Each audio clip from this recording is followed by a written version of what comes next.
Mr. President, Secretary General, members of the General Assembly.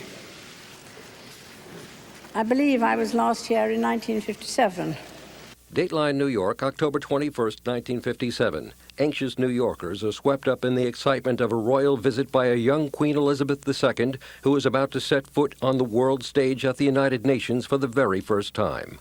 Arriving with husband Prince Philip, the 31-year-old monarch takes a quick tour of the UN before entering the General Assembly Hall.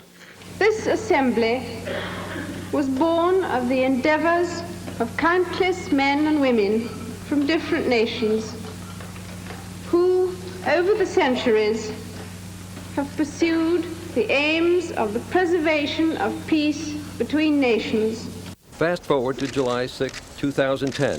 The 84-year-old Queen is once again getting the royal welcome at the United Nations that is reserved for heads of state. She briefly stopped to lay a wreath at a memorial for UN staff and peacekeepers killed in the line of duty, and then was greeted by spontaneous applause as she entered the General Assembly Hall. The achievements of the United Nations are remarkable. When I was first here, there were just 3 United Nations operations overseas. Now, over 120,000 men and women are deployed in 26 missions across the world. The Queen praised the UN for reducing poverty, world conflicts, and its humanitarian efforts, but also said present challenges left much to be done. One such is the struggle against terrorism. Another challenge is climate change. A message not unlike her 1957 speech. We are still far from the achievement of the ideals which I have mentioned, but we must not be discouraged.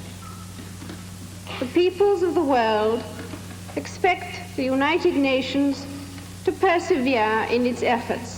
And like 53 years ago, her speech still talked about the UN striving to achieve the ideals set forth by its charter when it was founded in San Francisco in 1945. When people in 53 years from now look back on us, they will doubtless view many of our practices as old-fashioned.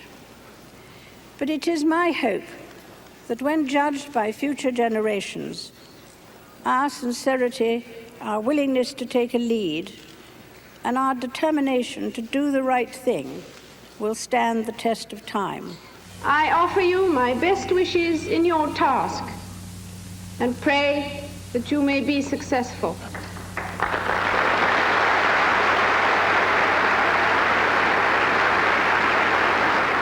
More than just a figurehead, Queen Elizabeth II was praised by the General Assembly President for lifting the spirits and comforting the victims of terrorism and natural disasters.